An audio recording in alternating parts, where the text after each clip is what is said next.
Namaskar and welcome to this exciting episode of Sattology Debunking Mythology. Sattology means science of truth or study of truth. Opposite of that is mythology, which means science or study of fake, lie, or imagination.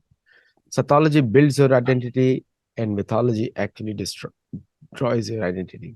Sorry. So stop using the word mythology altogether for histories like Ramayana and Mahabharat, and because they have been amply proved by texts themselves following the text and geographical, astronomical, and many other multiple ways, and also physical locations have not changed. They still retain the same name, except in the West, certain names of islands have been changed. So, you know whom I'm going to announce now. So, you already know, many of you. He's a great friend, Rishi Muni, and also a great speaker as well from many places. So, let us welcome Sri Nilesh Nilkant Oak. Namaskar Aditya ji, and happy to be here. Nilesh ji, today the biggest problem people are facing is racism. And even though we believe in Dehinosmin Yatha Dehe, that we are a spirit soul, Aham Brahmasmi, and we don't have the bodily designations. In culturally, I mean, I can say that the philosophically in Sanatan Dharma or Hinduism, whatever you call it, Hindutva, is all means the same thing. There is no differentiation based on the physical body, color, type of nose or hair, any such thing. But somehow, what it is happening, I feel the propaganda is amongst the religious elites, and that's why the common people are getting affected. So it is not coming out in the public, but I think in their own places of worship, these things are being discussed. Otherwise, why would a person come out and say the same points everywhere? You know? So, okay, please elaborate. What do you think on this? So racism is the issue. I think last time also we briefly discussed that. Uh, the the level at which the racism exists, and you mentioned religion. Sometime, see, people will use the race if that helps to push their agenda. People will use the religion if that helps them to push their agenda, their biased agenda.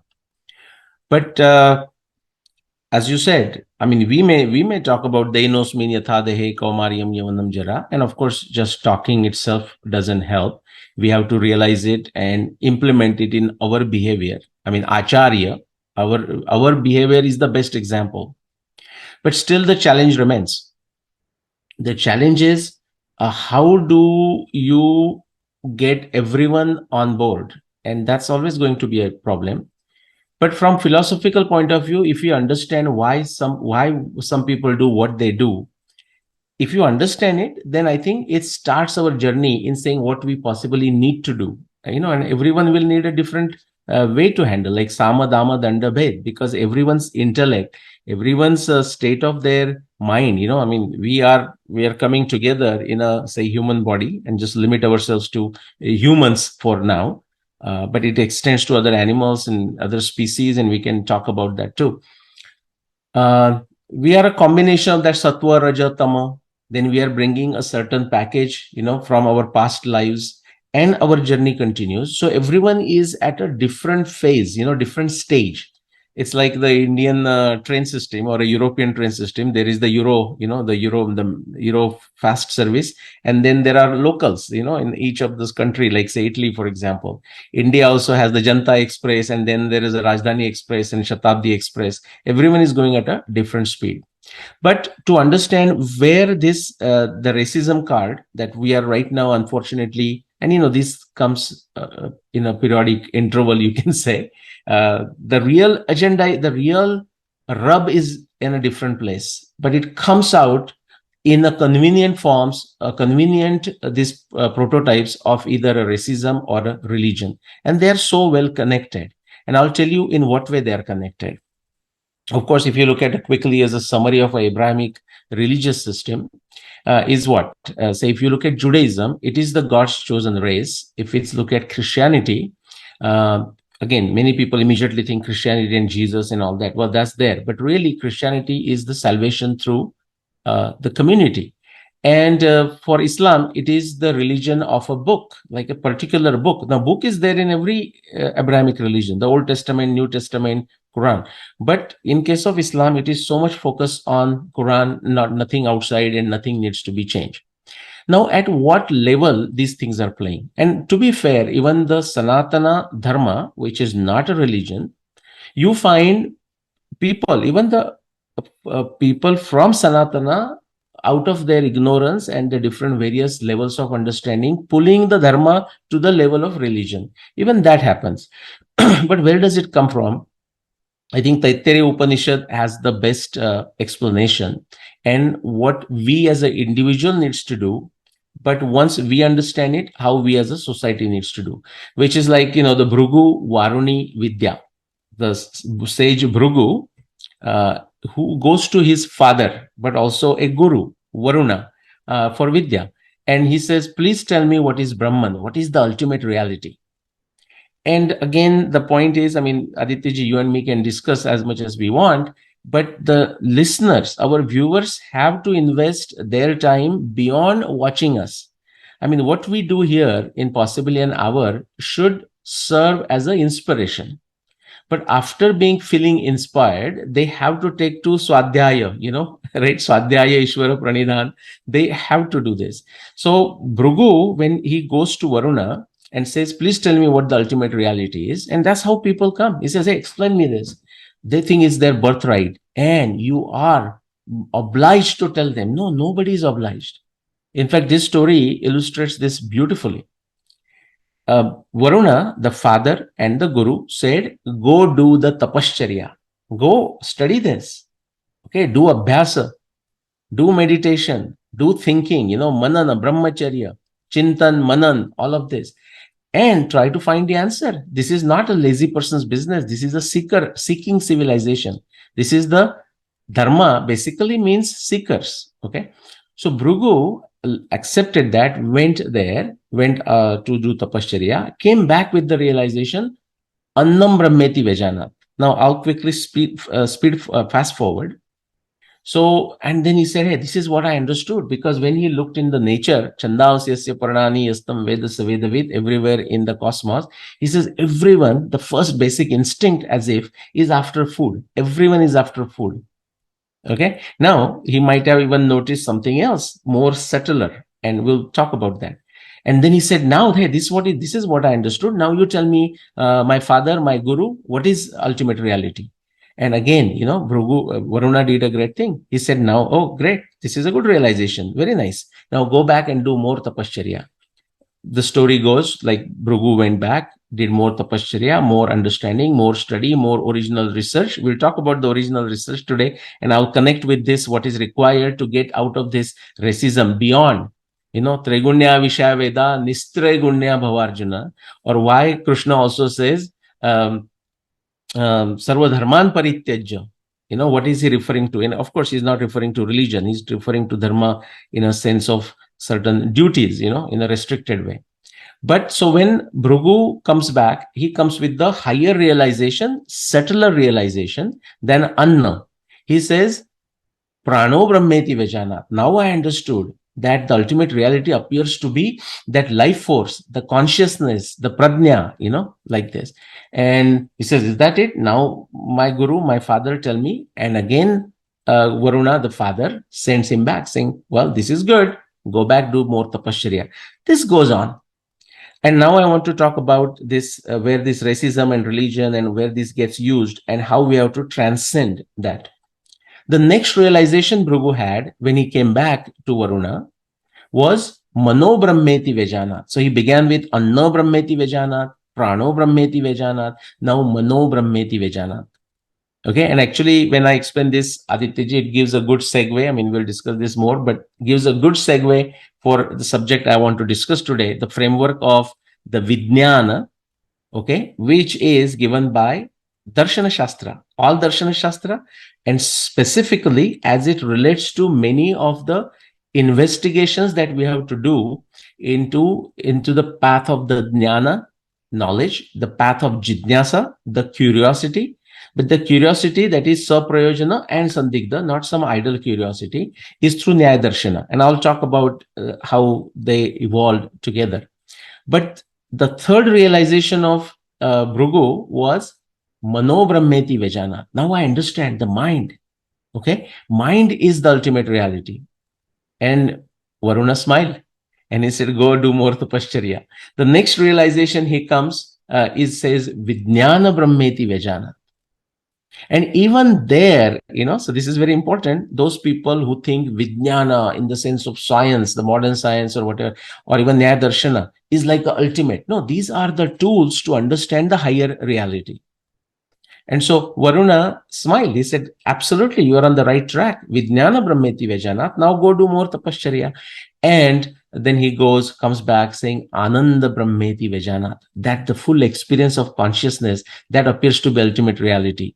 Now, the story kind of ends there because every story has to end somewhere just like a lesson learned, like a lesson has to end, like our particular show ends at certain point. But then there is the discussion that there is the ultimate reality is beyond even the Ananda Brahmeti Vejana, beyond that realization. But for today's discussion or the question that you asked me, Adityaji, I'll just quickly summarize on that.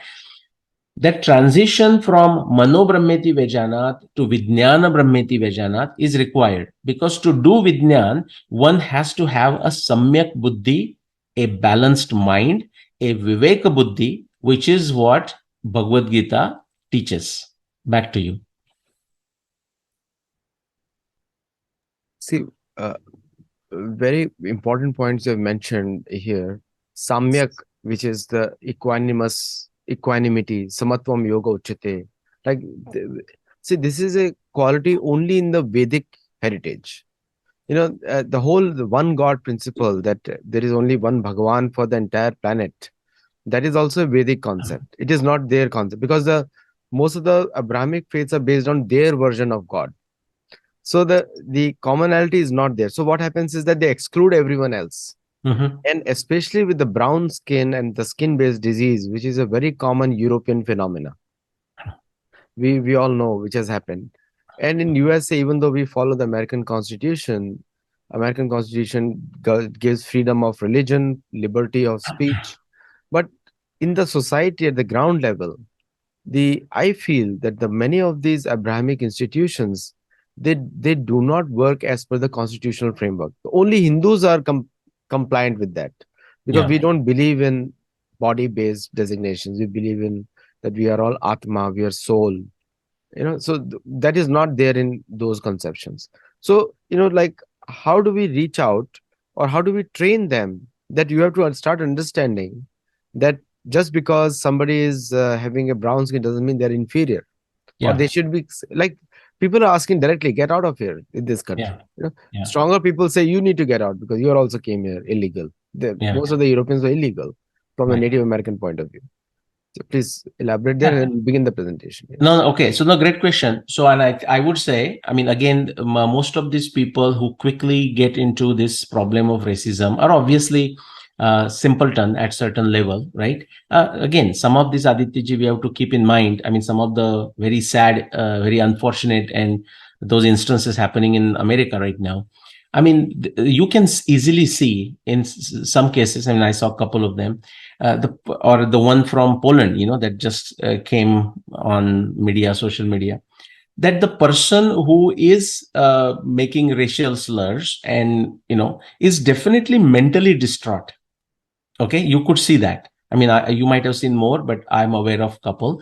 The person is definitely mentally distraught, and that's what I'm talking. Mano Brahmeti Vejanat, but we have to go beyond that. Vijnana Brahmeti Vejanat. How can we get these folks to a balanced state? Okay, and that's not easy, but that's why we need a awareness, because these mentally distraught folks thrive when there is a indirect support. And to answer that question you said about the brown skin and brown skin is inferior. Well, first thing is to realize that nothing, I mean, at the material level, nothing is inferior or nothing is superior. But to these simple minds, or simpleton minds rather, simple mind is a good thing, simpleton is the problem. We can say maybe it will help them even from a racist framework or a religious framework, if they understand that the brown skin is superior.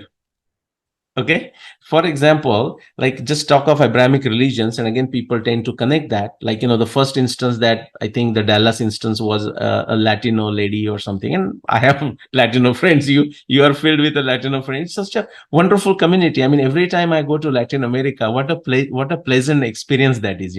Amazing, just amazing. I mean, I mean, in Mexico, I go to my friends' place, their houses. I visit that, and I know their whole families. Just a beautiful one. But back to this. So it may help them, just if they take a pause, and that's what that yoga has been asked. Just stop for a minute, breathe deeply, hold it, exhale, inhale, and think, for heaven's sake. Meditate. What will you find? Even in the Abrahamic tradition, the three religions, the so-called three religions of Judaism, Christianity, and Islam, okay, their founders, the way it is understood, the Moses or Jesus, assuming he existed, and Muhammad, all were brown. This is not otherwise recognized. They are Asians. They were also brown. Of course, now in this whole politics of religion, Christianity has taken Jesus and given him every possible color and every possible racial thing. Hey, for your race, there is a Jesus like this. I mean, what a ludicrous thing that is done. But if that is brought in fact, I don't know if I mentioned, Aditya, like when I will talk here in the workplace or even academia, and just even when I was a student here, jokingly, there would be a discussion, and somebody says, well, so tell me, Nilesh, about the Indian religion, or something like that, because see, the Western religions think like this, and blah blah blah. And jokingly, I used to say, well, there is no Western religion. Okay. Now, of course, there was a humor involved, but there is also reality. Like all the dominant main religions of the world right now, even religions I'm talking, they're all Asian in origin. All of them, exceptions none. Okay. So anyways, that's a joke, but with on that, let's get to the subject today. Correct. And that's a good segue. So what we have to do is, if we want to understand the reality, and all we can do is put a best effort, try to minimize the error. Our desire can be to eliminate the error, the dosha, but in real life, as a human being, as a mortal, what we can possibly achieve is the minimization and reduction of error. That's what Mundaka Upanishad refers to. Yat pashyanti yataya kshina dosha. Those yatis, such great sages who have not eliminated, but who have even reduced or minimized the error, kshina dosha, they can see what the ultimate reality is. That's right. Okay. Satyena labhyas tapasa yesha atma. Through the search of a truth, satya, they can understand the atma, the ultimate reality, the Brahman, the Paramatma. Okay. And what are the frameworks? Now, we have to give the credit where it is due. And in the last 500 years, we can say that the Western Europe actually did significant progress in certain areas. I mean, the technology, that's very obvious to see. But even philosophically, they tried to do. Unfortunately, they always see what happened. Even when the new philosophy they become aware of new philosophy. Unfortunately, they quickly retracted back to their reductionist approach. Okay, that's unfortunate, but they definitely made significant progress in way of technology. So, for example, one of the output of that was what we call today the modern science, right? And of course, there is a whole discussion of is the science sorry, one second. Yeah, is the science Western in origin? Okay, well, Professor C.K. Raju has written a book on it, and I would encourage everyone to read that book. But my point is, whether Western or not, in the West, as a applied, the applications of the science, the wisdom of Nyaya and wisdom of all the Shat Darshanas, from Vaisheshika is like a ancient Indian physics. Okay, Sankhya is like a ancient Indian analysis, like the general science, you can say. Vasudev in the Mahabharata says almost all the knowledge that we have today, and Vasudeva is talking of 7,500 years ago, and frankly, that is true even today. is that he says all the knowledge that we have today has basically come from Sankhya, the Sankhya Darshan, okay, which is the analysis. You take something, you analyze it, and you put it together. Imagine like you want to learn how to repair your car or how to fix your wristwatch. Now the wristwatches are gone, cars are still there, but they are also even changing with the Tesla model and whatnot. Many people just go sit in the car and they don't know where to start the car. My friend has a Tesla. Just when I visited Chicago, and it feels totally different. The voice and the internal arrangement and so on. So things are changing. My point is. Um, you take something, if you want to understand, you split it into parts, you define them, you understand the purpose of each part, and put it together. That's how you learn, right? That is what analysis, that is what Sankhya teaches. Vaisheshika, you can think of that as a ancient physics. Nyaya you can think of that as a ancient logic. Having said that, these are not pieces, okay?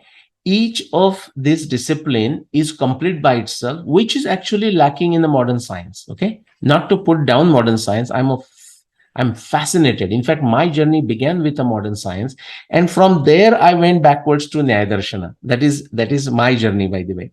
It began like 19. I mean, of course, it began mid 80s, I would say, in a very official way.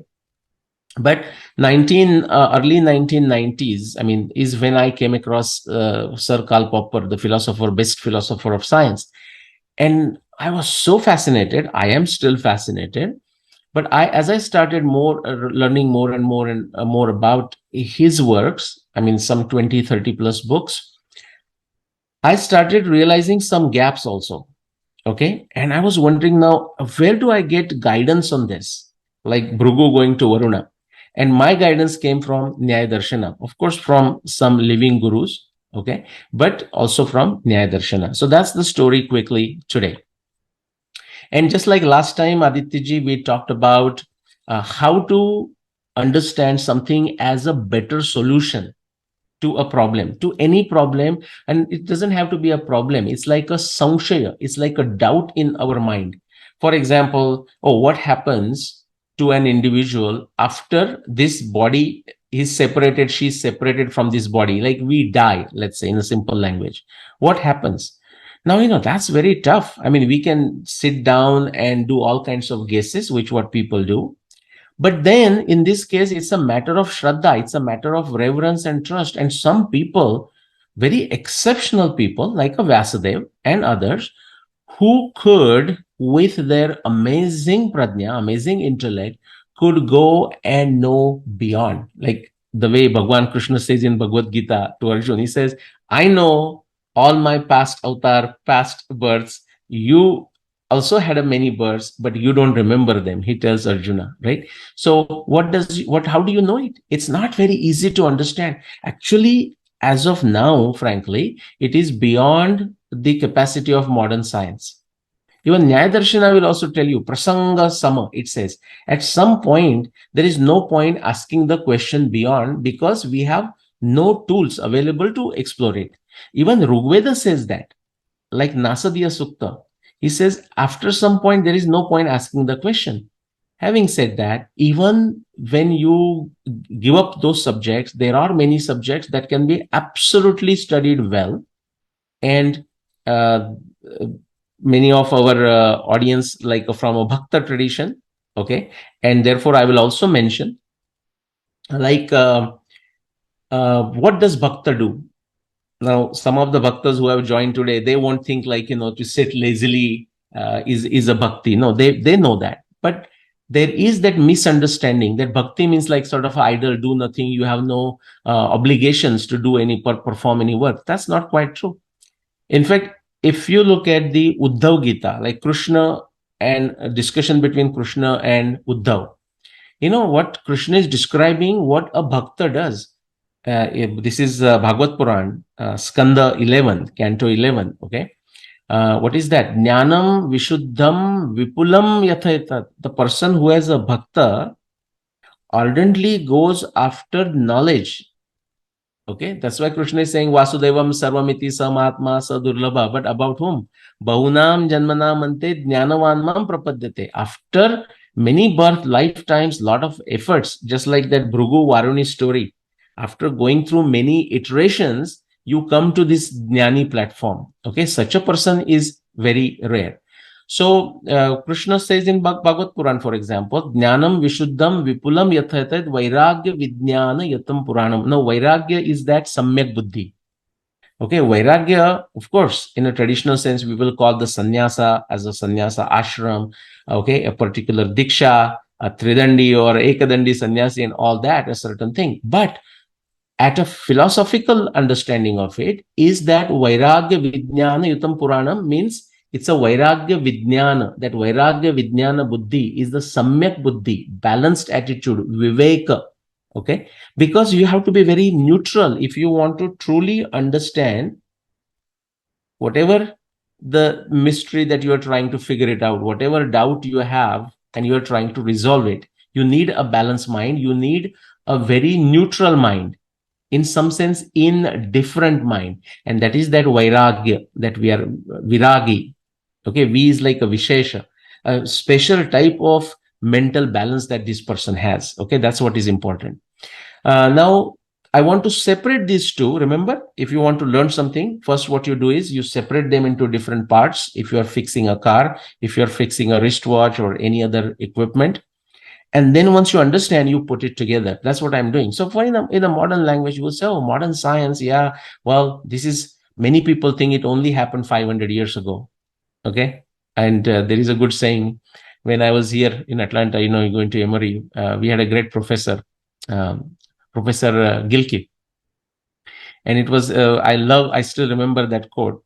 He would say, sometime if you feel that you have done something marvelous, something revolutionary, something original, and of course, by Bhagwan's grace, we do that. But he says, anytime you get that feeling, go read old books. Okay. So the reason I'm saying this is like scientific method, and somebody thought the Western Europe figured it out in 500 years. As I said, the due credit should be given, in the sense that definitely in taking this scientific method and applying it to the various problems, not only that, when they solve that problem, to use that to improvise or to make some interesting things, which was definitely happen in the last 500 years. Not that that did not happen before. There are fascinating inventions in India, like one documentary that I'm working on, India's Gift to the World. It will summarize, and actually there is a 10 documentary project, 10 documentary series of Pracham. It will also explore. But my point is, we have to give a credit where it is due. And some fascinating developments happen in the after the European Renaissance, okay, in the last 500 years. What is that scientific method? Okay, so I'm just going to give you a comparison to the both, and then we'll bring them together also. But I will also show you some of the things that the reductionist modern science has not even taken into account, and that's why it's now struggling on some fronts. It's struggling on philosophical fronts, but it is also struggling on the moral fronts, which is to say, what is, like, say, we came up with these chemical fertilizers and it did some marvel. But now what is happening? The soil is getting destroyed. We have a crisis that many people are not aware. Again, today, that's not the subject. So I will just come back to this subject here. So what is the scientific method? The modern scientific method. Sir Karl Popper, again, in my estimation, and I would like to assert, I mean, there in America, there was another wonderful individual, Pierce, okay, Pierce, and there were many. But if somebody asks me, hey Nilesh, I want to read about the logic of scientific discovery, logic of modern science, what would you suggest to read? I don't think I can suggest anything else but Sir Karl Popper's books, the logic of scientific discovery, conjectures and refutations, and open society, and frankly all of his books. Now, every time, Aditya I suggest this book, I mean, again, those, we have students, and I will encourage them to actually read this book. It does not matter what discipline in the university that you guys are studying. It does not matter. You will be highly rewarded if you listen, if you read books of Sir Karl Popper. And this is not about one reading. Guys, I started reading in 1991 or so. Now, this is what, more than 30 years, and I still read. I wouldn't say I read every day, but in a given week, I would easily spend half an hour to 1 hour reading one of his books. Okay. It's not something just one time you read and it's gone. It's like that Bhrugu Varuni Vidya. You have to go back and revisit and come with a different insight. What, how does he describe the scientific method? I will just put something more so that it's easy to see. He describes this as a triangulation. You can think of this triangulation here in this middle portion here. He describes this as a triangulation of explanation, prediction, and testing. Okay. In the context of a theory and in the context of a background knowledge. Very beautifully, like 5 parts. Okay, so he says logic of scientific discovery, the method, the scientific method is nothing but a triangulation of explanation, prediction, testing in the context of a theory and in the context of background knowledge. Now, why do you need this? Well, it begins because you have come across some problem, some doubt, that you want to find an answer for. Again, that is a quality of a bhakta, guys. Okay, that is a quality of a devotee. You will see that 4 types of bhakta are described, and then Krishna says they are all udara, they are all magnanimous. Yes, there is a variation among them, but they are all magnanimous. Okay, artha jidnyasu artharthi jnani cha bharatarshava. Artha jidnyasu artharthi and jnani. Okay, so we will see how they come into, and sometimes that is lost in the modern science. Okay, not all aspects are seen. Jidnyasu is sometimes seen. Actually, jidnyasu is usually seen, but artha, artharthi, and jnani, those are many times lost. Like sometimes, the person will be doing it because he or she is addicted on it. Like I know when I was doing my master's in chemical engineering, my professor, phenomenal professor who established the whole California Berkeley chemical engineering program. Those of you who are from that area or in the program, Professor Michael Williams. But I also found, phenomenal. He and me used to have meetings, not only limited to chemical engineering or my research, but about everything under the sky, you can say, going into the late night, into 10 o'clock, 11 o'clock at night. Many times we used to do our dinner together in the building, in the chemical engineering building, just order a meal from outside and discuss while doing this. But he was also ekangi, just on that. And if I bring some niti issue, the moral issue of this, and he will just laugh, he will just smile. He says, smile in the sense that's not my purview, doesn't come under my study. But what Nyayadarshan will tell you is that matters. Anyways, that's the kind of limitation of modern science. But with this 5-point formula, what they've done is very fascinating. Now, why do you propose a theory? You propose a theory to solve a toughest unsolved problem, either a problem for which you're looking for a solution, okay, or a samshaya, which is to say a doubt you have in mind, or sometime a curiosity, and you want to satisfy that curiosity. Okay, so Shraddha, reverence, leads to Karma Shakti. Okay, Jidnyasa, Artha Jidnyasu Artharthi. Artha is a person who has a Shraddha. Artha Bhakta is the one who has a full Shraddha. And that should, by the way, guys, lead to lot of karma yoga.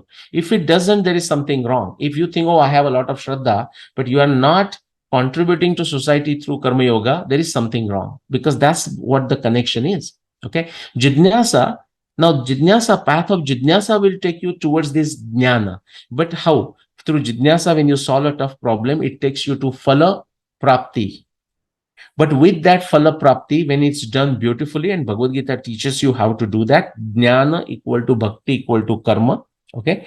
And if you do that, the Jnana path, that Samshaya, okay, the resolution of a Samshaya, resolution of a doubt, leads to Jnana Trupti, a satiation. Just because something was on your mind, you did not know the answer, and now you know the answer, backed by objective testing, backed by explanation, backed by evidence, based on the background knowledge, okay, which is By the way, the definition of a sampradaya, Adityaji, we last time talked about, and you said something beautiful. You said sampradaya is not organization. And correct, absolutely correct. Although sampradaya usually will have some portion like organization as a structure in order to manage it. But yes, what is a sampradaya? Sampradaya is the guru is teaching to the student, okay, all he or she knows, okay, that all knowledge that is coming, that's the background knowledge. And the expectation is that the person, that Sanatana tradition expectation is that if we take this to the higher level. Sorry, Aditya ji, you want to add something? Like Sanatano Nitya Nutana, it should lead to growth of knowledge. Please go Yeah, ahead. yeah. From Sanatan, from Sampradaya, many organizations can come. But, like many organizations are based on Sampradaya, like Vishnu Swami, Hmm, Rudra Sampradaya. Vishnu Swami is considered the major tree now for us. hmm, hmm, And the entire Vrindavan is based on Vishnu Swami, hmm. which is they follow Shivji, but they are Vaishnavas. Correct, correct. Because Shivaji is a Vaishnava too, right? That's right. That's right. So yes, Vaishwanana Yatha Shambhu. Yeah. right. Yeah, please So continue. right, and see, that is that beauty, right? The no difference or the very good interaction is like, and then people, if people take time to read Mahabharat, then they will also see how Krishna, Bhagwan Krishna, has done the upasana of a Shiva, you know, and then Bhagwan Krishna has taken a Shaivi Diksha. Now, for a person who is like whose energy or whose learning or study channelized in a one corner, that person will be even shocked and might be even surprised to hear what I just said, right? That Bhagwan Krishna took Shaivi Diksha. Or when Bhishmacharya was lying on the bed of arrows on a Sharashaya, and when Yudhishthir wanted to listen to Shiva Stuti, like Shiva Sahasranam, and of course then Vishnu Sahasranam, many people know about Vishnu Sahasranam, and he requested, so Bhishmacharya, why don't you tell me, I mean, recite the Shiva Sahasranam? And Bhishmacharya says, if you want to understand the beauty of a Shiva, the mystery of a Shiva, I'm not qualified. And he says, then who is it? And he says, well, we have a Bhagwan Krishna right here. And then Bhagwan Krishna actually recites the Shiva Sahasranam. And then again, Yudhishthir requests Vishnu Sahasranam recitation, and Bhagwan Krishna smiles and says, Bhishmacharya is the most authoritative person, perfect person to do it. Does that mean Bhagwan Krishna is not? No, of course. That's the beauty between the Bhakta and his Bhagwan. That's the Leela. That's what we call Leela. Not always easy to understand. But back to this. So to solve toughest problem, you propose a theory. Once you propose a theory in a scientific modern science method, I'm saying, immediately you know what background knowledge is required. So once you are working on say certain, that's why when the university system, what do we do? Once you decide, oh, I want to study medicine, or I want to study chemical engineering, or I want to study physics, then within that, what do you want to study? And then depending on that, you decide who your teacher is going to be. Okay, so that's when you decide what background knowledge you need, and you just do this. That's a modern science. It has done a fascinating things around the world. Okay, we call it modern science, guys. Okay, a specific history that we talk about, possibly beginning with Francis Bacon and Copernicus in Western Europe, but it has a huge background knowledge, a very ancient tradition going back to the other parts of the world, all the way to South America, which is unfortunately much is lost. Okay, the whole Mayasura, the Patala of the Indian tradition that you hear about, even in Africa. Okay, phenomenal traditions of scientific thinking in Africa are completely lost.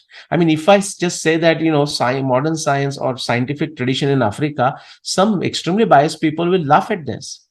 But actually, there is a lot that was extracted and stolen, unfortunately, that's the right word, from Egypt and further south of Egypt. Same thing happened to a small extent with China, but same thing happened to a significant extent during the British colonial times with India.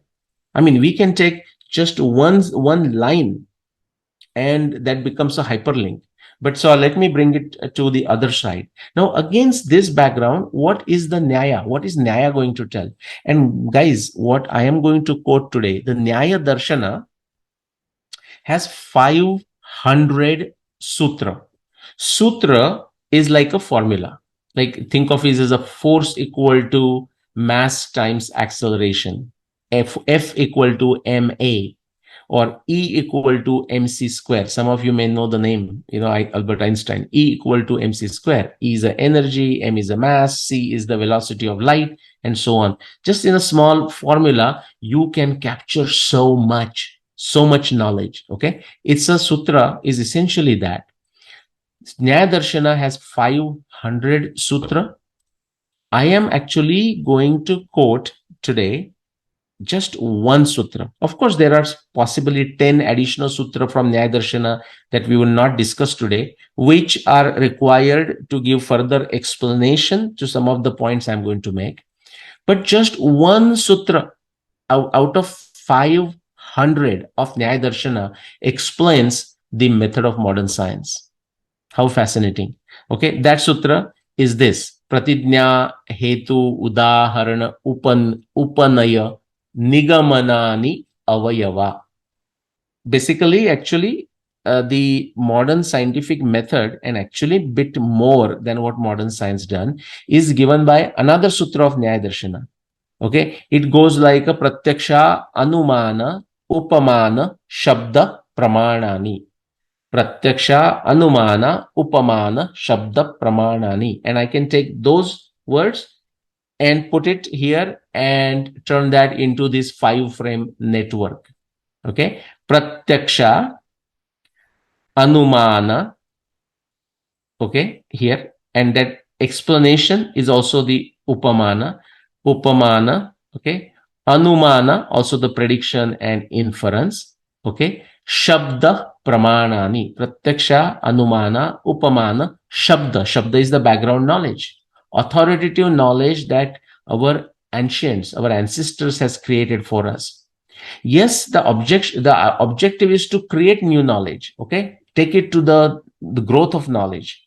Just like Sanatana tradition is Sanatano Nitya Nutana, the tradition that is always interested in refreshing itself with the new time, place, and circumstances, new technology, new philosophy, whatever the new knowledge that has come to us. But it doesn't give up the old knowledge. Actually, it's not possible to make progress without understanding the old knowledge, existing knowledge. That's why it's called a Purva Paksha tradition. Purva Paksha is not some random criticism of what previous people have done. It is Purva Paksha is done with the pure aim of learning from what they have done, learning from their successes, but learning from their mistakes. Now, so that's one sutra that I already told you. The second sutra, which takes that scientific method and splits it into different steps. Okay, just like I did Pratyaksha, Anumana, Upamana, Shabda, Pramanani into these 5. There is another one called Avayava. Avayava is like limbs. We say Avayava. Hand is a Avayav. Mouth is a Avayav. These are the different parts of my body. So it says the scientific method is the different parts of scientific method are what? Pratidnya, Hetu, Udaharana, Upanaya, Nigamana. Pratidnya, Hetu, Udaharana, Upanaya, Nigamani. Again, 5. We have 5 here that Sir Karl Popper talks about. Again, here 5. And I'm going to add 5 additional ones which are there in the Nyaya. Okay. Jain philosophy, which is a part of Sanatana tradition, is also explored and emphasized that additional one, which are also, of course, there in Bhagavad Gita, Bhagavad Puran, and Mahabharat, and so on. And I'll just mention those. So just like where does the modern science or scientific method or scientific investigation begins? It begins with a toughest unsolved problem right here. The equivalent of that now is what? Prayojana or Pratidnya. Like somebody is doing something, it's not enough that, somebody says, oh, my professor asked me. Now in Shraddha, in the reverence fashion, that's fine. Somebody, a Shishya, a disciple may say, oh, why are you doing this? I don't know. My guru asked me to do. That is a Shraddha. That's a reverence. That's a conviction in the guru. He knows or she knows. My guru knows. Okay. But Prayojana Pratidnya, but it's good to know why are you doing it, which you learn through the knowledge. And then Pratidnya meaning you have some solid goal. I want to solve this problem. I want to eliminate this doubt. It's not simply enough to just do out of idle curiosity. If it succeeds, great. If it doesn't succeed, it's equally fine. No.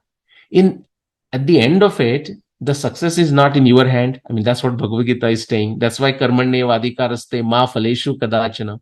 Why give up karma phala? Again, last time when I said karma phala or phala, somebody says I did not say it right. No, I'm saying it right. If you don't understand it, too bad. So pa and fa, we understand the difference. But actually, why just phala? You can also say phala. In Marathi, it is a phala, and that ra, of course, it exists in some of the southern Indian languages like some Malayali and Tamil, Marathi, but it is lost in many of the Indian languages. That doesn't mean it's not there. It is there. Now, if you go to Rigveda, you will find it. Samul Hamasya Pam Sure, you will find it in a Purusha Sukta and so on and so forth. My point is back to this. So, Pratijna, meaning you want to, that's why give up the fruits, phala, just give up that phala. And why? Because the success is not guaranteed. So what does give up means? Give up means meaning don't be attached to it. Because if you do some work, okay, the fruit of it, the phala of it is guaranteed. Okay, guaranteed in the sense you are failure or success. Hey, you have to own it. That's given. But usually, what human beings do, what all of us do, when it's success, we want to take the credit. When it's a failure, we don't want to own it. And what Krishna is saying, Murares Tritiya Pantha, Krishna always comes up with a very ingenious, innovative suggestion. He says, you know what? Whether you succeed or not, just don't be attached to it anyways. Just do your duty, karma yoga. Okay, so that just Prayojan Pratijna. Now, which is same as toughest unsolved problem. You decided what the problem is, you defined it, you defined the doubt, you want to find the solution, you are committed to it. If you are not committed, don't waste your time, guys. This is not for people with fickle mind. These are not for people who just want instant popularity, want to be in limelight in as fast as they can. It is not meant for them. No, I mean, they can do it. Nobody's stopping them. They are not going to succeed.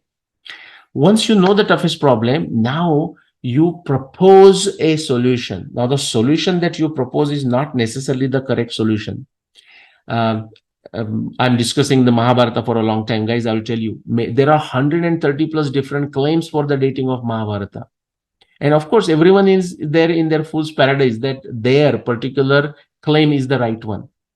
But does it passes the test of Nyaya People don't want to talk about it because as soon as even they open the word Nyaya from their mouth, they know that they have no case. Okay, they are exposed. Okay, their foolishness is exposed. That's why they don't want to talk about this. Hetu, you have to clearly explain what is the reasoning you are using, which is in the modern science we call it theory, conjecture. Just to give an example, Copernicus. What is Copernicus theory? Before that, even we have to go to background knowledge and understand what was Ptolemy's theory. I'm just giving you a Western European context. Ptolemy thought Earth is at the center, it's not moving, but everyone else is moving around the Earth in a circular orbit, including all the stars. Okay, so that is the theory that Earth is at the center and steady, and everyone is going around in a circular orbit. This statement is the theory. This statement is the reasoning, and that's how Ptolemy tried to explain.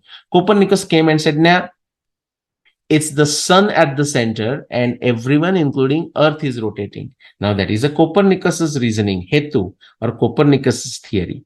Okay, so you have to very clearly state what your theory is. It may be right, it may be wrong. How do we know what is right, what is wrong? That's what the scientific method is, or the Avayava method, or Pararthanuman, or Swarthanuman of Nyayadarshan. What do? The explanation evidence, this is very interesting. This is known as the crucial experiment, okay, or crucial explanation in modern science. The toughest, you can have thousands of problems, and you may want to work on those. But why do you have to find the toughest problem? The science always may not tell you this. At least it doesn't demand that you explain it. Nyaya demands. Nyaya says you have to explain what is your samshay, what is your prayojan. Okay, so prayojan, it better have a purpose what you are doing it. And sandigdha, that has emerged out, the doubt has emerged out of a deep study of the background knowledge. Now again, I'll pull this subject, which is what I worked on, the Mahabharata dating. There are, as I said, there are 130 plus different claims and those many different so-called researchers for it. Now you go and ask any, now all 130 are not living today, but say 30 plus are easily around.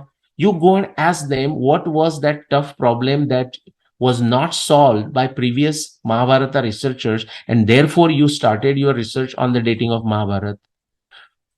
I am asserting not even a single other Mahabharata dating researcher will able to answer you that question, because that's not how they began. They did not begin with a doubt. They did not begin with the toughest unsolved problem. They did not have a specific prayojan. The only prayojan was they wanted to be popular, or in some cases, to give a benefit of doubt, they said, let me just see if somebody, what somebody has done, if it is correct. Now, that's not a bad place to start. Unfortunately, they just quickly ran to the conclusion that whoever they were testing, and they said, oh yeah, this person is right, and then they claimed a credit for that thing and wanted to become popular. Or in many other cases, they said, oh, this person is not right, here is my date and I am right. But did they follow the steps of modern science, or did they follow the steps of this avayava? The answer is decisively absolutely not. Not even a single exception. Exceptions, none. Now, we should be thankful to these people that they made an attempt, whatever their motivation. Okay, because you know what, that now created this background knowledge, background claims, and therefore my research, when I started, what is that now, 20, close to 20 years, when I started, it became my work easy, because I said, well, let me see, is this 3132 is correct, is 3067 correct, is 3009 correct, is 3126 correct, 3138, 3137, 3139 BCE, like 5000 years. And they were all had no connection whatsoever with the evidence of Mahabharata. What do? Once you give a reasoning, like a theory, then you actually start that Samshaya is in that crucial experiment. There is certain evidence, okay, in this case Mahabharat, but it could be about any subject like the planetary system that Copernicus, Einstein, Kepler, Newton, what they were working with. Or if you think of biology, if you think of a disease, that what is causing, like smallpox, what is causing this and what could be the cure. Again, the way the solutions were found using these frameworks of a modern science and frameworks of Nyaya. So Sanshaya Jidnyasa, this is your problem. To try to solve that, you propose a solution, that is your hetu, a theory. And now this is not enough. Many people don't understand that. They just give a theory and say, hey, I have done something great. No, utterly nonsensical stuff you are going to find if you look at some of these folks, what they have done. Okay. And they are very happy to write the books, and we should thank them. And they should give a talk also. And Aditya offers a platform, and actually many do take benefit. And I'm so glad that they do it, because otherwise, folks, those who are listening, if I actually tell you that they actually do something like this, they call this their theory, or they call this their objective testing, or how they don't even do objective testing, you would not even believe me. You will think I'm making up stories. But only when, and thankfully, because they write books, they write blogs, and they come and talk on the platforms like Aditya, but many others, or create their own YouTube. So this social media now, which came from the efforts of modern science, the applied modern science, it should be credited. I mean, let's give the credit where it is due. Okay. That's why now the knowledge has become so easy. Now it comes with its own challenges, right? Because anyone can just get on a YouTube, and anyone can write a book, and anyone can write a blog. No problem. Through this synthesis, that is that Samudra Manthan of the Suras and Asuras. Remember, the Samudra Manthan, okay, the synthesis, the analysis has both the good and bad sides. But through that, the good stuff comes. Even when the poison comes, Visha, Ayurveda made something magical out of it. And that is have the story, metaphorical story of a Shiva. But what did Ayurveda do? There is a Vishaushadhi. A poison can become a medicine. In fact, the entire allopathy is based on nothing but that. Actually, all the active ingredient in majority of the allopathic drugs is what? A poison at a basic level, the drug. it's a poison. But if it used in a controlled fashion and under a superior guidance, that it can be used to welfare of humanity, okay, or the living entities. Quickly, so Sanshaya Jidnyasa and the equivalent of objective testing is that what you call Indriya Pramanya or Upanaya, okay, actual application of your reasoning applied to it using how the background knowledge is comes in the form of a drishtanta, in case of a upama, that quickly helps us understand. So for example, relativity, when Einstein came up with relativity and he wrote the tensor equations, I mean, even more complicated than E equal to mc square and F equal to ma, not just scalar, not just vector, but tensors, and people just start thinking in 9 dimensions and so on. But it can be also explained using a drishtanta, using a background knowledge. And that time, which is what, around early 90s, sorry, I mean 1920s, 1930s, those are the times we are talking. So people used a something that everybody knew. That's what the definition of a drishtanta is. Laukika parikshakanam yasmin arte buddhi samyam sa drishtanta. Laukika parikshakanam, laukika, common folks, and parikshaka, experts, that particular tool, that particular story, that particular metaphor, that particular simile, analogy that you can bring together to explain a complicated matter in a simple form to everyone is a drishtanta. So background knowledge is also made use of to explain something that is nutan. Okay, sanatano nitya nutana, something that is new that people are not familiar with. It is explained using something that we are familiar with. That's why in Microsoft we call the windows files, folders, which was the traditional methods, physical methods of storing things, and window, but we call window there. Anyways, so Upanaya is a application of that hetu in the objective testing fashion here to figure out, can we eliminate the Samshaya? So Samshaya Vyudasa, elimination of Samshaya, can be achieved if one succeeds using the science and technology of any given time in objectively testing to solve that problem or the curiosity or so on. And therefore the additional word comes Shakya Prapti. Something, suppose what happens after death? Now people have only figured this out through what? Through meditation, through yoga, through dhyana dharana, and through different layers of prajna, different layers of intellect. Okay. But it's not very easy to give that experience to everyone. You have to be ready to do something, ready. You have to qualify yourself, meet some prerequisites. Even I'm not qualified, to actually personally experience what happens after death. So I have to take it with a shraddha. That's why in a Upanishad, you get the statement, na samparaya pratibhati balam pramadyantam vittamohena mudam. Na samparaya. Samparaya is a Brahma Vidya, but in a shorter sense there, particular context, is like what happens to one after death. Na samparaya pratibhati balam. To understand this, it needs an intellect, a very superior intellect. Okay? Prajna. But it's not a child's play. It's not for ordinary intellect. Okay. Pramadyantam vitta mohena mudam. Because other people who are just stuck into vitta, just after some desire of I want this, and therefore their intellect is down, they are just going to create more chaos. It's not for them. And sometimes the experiments happen. We actually did the story of a Trishanku, and Vishwamitra's wonderful experiment. But with that, what I want to use just the last slide. So there is a much more discussion into Nyaya like the Prayojana, okay, the why you are doing it, Shakya Prapti, should you do it, should you do something? That's why Vashishta, if you remember our episode on Trishanku, Vishwamitra went ahead and, again, out of a pride, he decided, I want to do this. But Vashishta was saying to Trishanku, this is not a right experiment. You shouldn't think of it. He was essentially saying this, na samparaya pratibhati balam pramadyantam vittamohena mudam. Don't be muda. Don't be foolish. Don't go for this. He did not listen. He meaning Trishanku. Trishanku went to sons of Vasishta, and Vasishta's son said, our father has said this, you did not listen. No, we cannot do that either.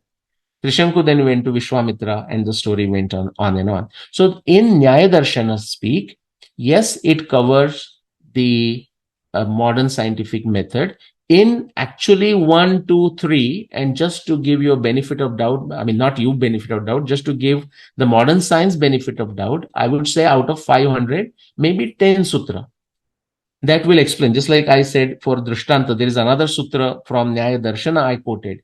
Laukika parikshakanam yasmin arte buddhi samyam sadrishtanta. And you are going to find what is pratijna, what is hetu, what is udaharana, what is upanaya, what is nigaman. To explain each of these, there is a sutra. So that's why I said like up to 10 plus sutra, plus pratyaksha, anumana, upamana, shabda, pramanani.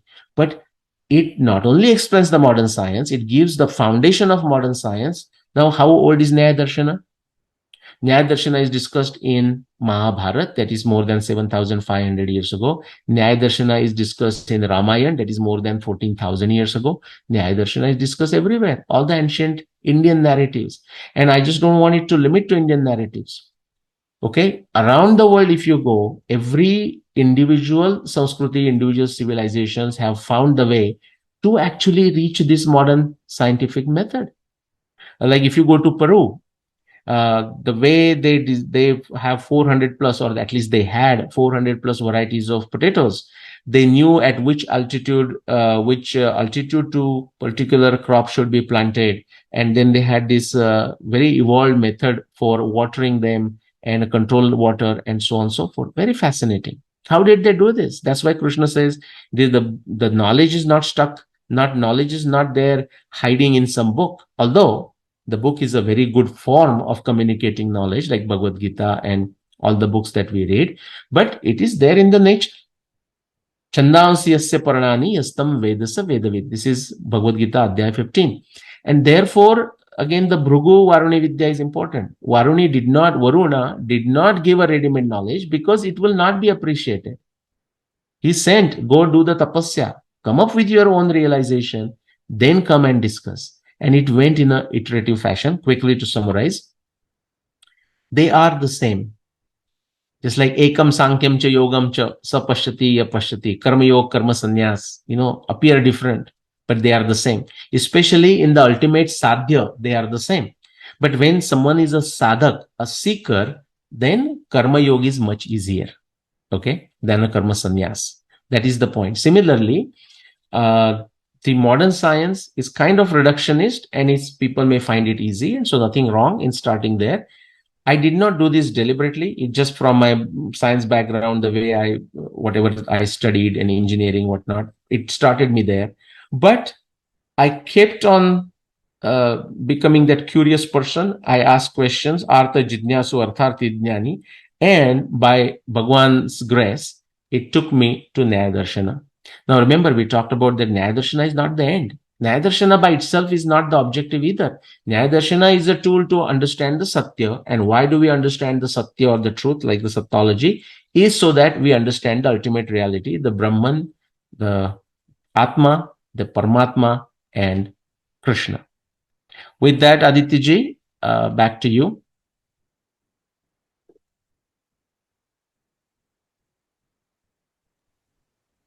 Actually, in the Nyaya Darshana, see, the thing is, people are scared to read Nyaya Darshana because sometimes it challenges their own intellect.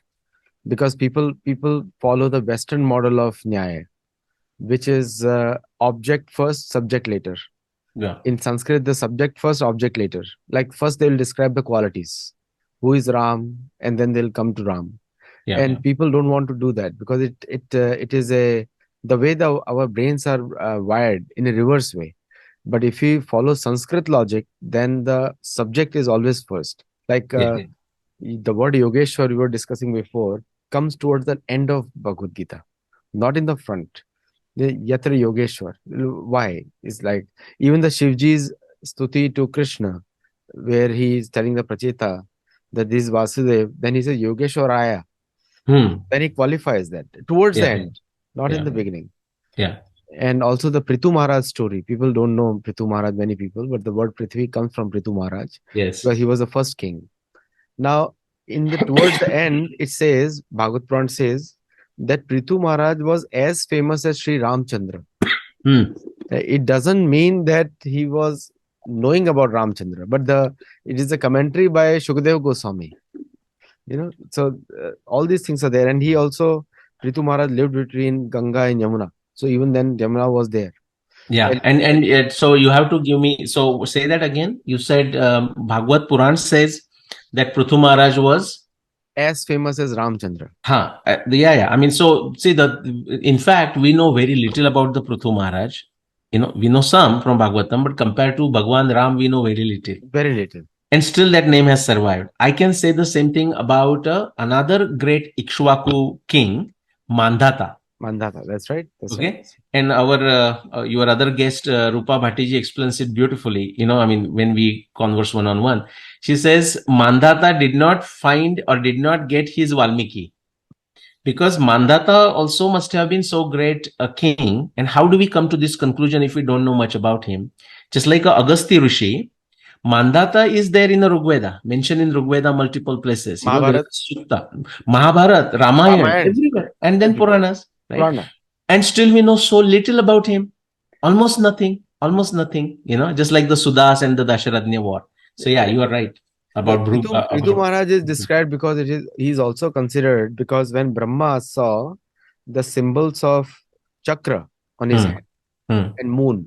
hmm, So because the Vishnu has specific symbols on his feet and hands. hmm, So Brahma also came to know that Vishnu has come. hmm. So that's why he's described more than Mandata. Uh, Very That's the interesting. that's the main reason. Otherwise, Bhagavad Puran has only references of Vishnu and anyone connected to Vishnu. Hmm, hmm, hmm, So like Shivji is all over Bhagavad Puran, hmm. many places, multiple Yes. conversations happening. Yeah. But because he is Vaishnana Mithashambhu, but other Mandata is very small references there In in the Bhagavad Puran, details right? in Yeah. Bhagavad Puran. One small reference. Yeah. In Vishnu Puran, Mandata is also mentioned, but small reference. Correct. Correct. Shiv Yeah. Puran is mentioned. Yeah. So And Rigveda, he has a sukta. Sukta, Mandata has suktas Sukta, in that's right. Rigveda. And Ramayana, of course, is mentioned, and Mahabharata it is mentioned. But again, my point is that wasn't so. What Rupa Bhatti says is like, he didn't find his Valmiki. Otherwise, we would have known a lot more about Mandata. No, no, there must be Valmiki for him. Must be but unfortunately, those writings may be lost. There you go. Must be Exactly. there because Yes. all the great personalities have it. Yes. Even Chaitanya Mahaprabhu has Chaitanya Charitamrita. Yes. Krishnadas Kaviraj Goswami and he has Right. Right. But that's because it's like 500 years ago, 500 years it's ago. still the kind of, I mean, we know Char- so little in a way, in spite of Krishna Charitamrut or even other individual who has Chaitanya written Bhagavat, another Vrindavan Das Thakur. character, right? Bhagavad, Chaitanya Bhagavat or whatnot. Still, Yeah. we know very little. I mean, his own contribution comes down to 8 shlokas, right? I mean, contribution meaning the contribution that has survived, Of course, his Shad Goswami, they did a lot of, expounding of his philosophy, which is good. Yeah. It's so exciting that Adi Sankaracharya, now independently people are confirming that he's the avatar of Shivji. Now people are Hmm. confirming independently. Hmm. Earlier, I used to hear only from the acharyas. But the thing is, there is no Bhagavad for him. Hmm. There is no biography also for him. It is Correct. collected from different sources, but there is no Yes. authorized version. Yeah, Be- and no decisive date for his timing. that's right. That's right. Right. No It just decisive. it just goes back and forth. But I have not seen any decisive evidence for either 700, 800 CE or 500 BC. I mean, there is evidence on both sides, but I have not seen decisive evidence. And the reason I mention is when somebody says, I said, guys, I have tried and I haven't found the answer. Which is also what the modern science, but Nyayadharshana teaches you the humbleness. It's perfectly okay to say, I don't know, That's or I right. tried and I failed. Thank you so much. And for the viewers, do subscribe, share, and there'll be playlists of Nilesh Oak and also Sattology channel. I have been asked to say that by Sandra, so I'm doing it. So please do that and let us make Sattology reach many people as possible. Namaste and thank you. Namaskar. Namaskar.